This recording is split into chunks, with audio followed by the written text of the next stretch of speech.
যেদিন আবু সাইদ নিজের বুক আগিয়ে দিয়ে নিজের বুকে বিপ্লব ধারণ করেছে, সেদিনকে সাধারণ মানুষের মাঝে বিশ্বাস হয়েছে, আস্থা হয়েছে, অবশ্যই এইবার কিছু একটা হবে।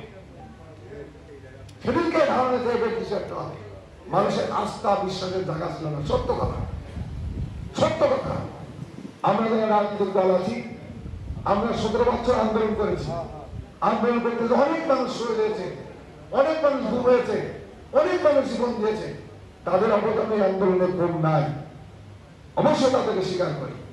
কিন্তু সেই আন্দোলনের ধারাবাহিকতায় একটা রাজনৈতিক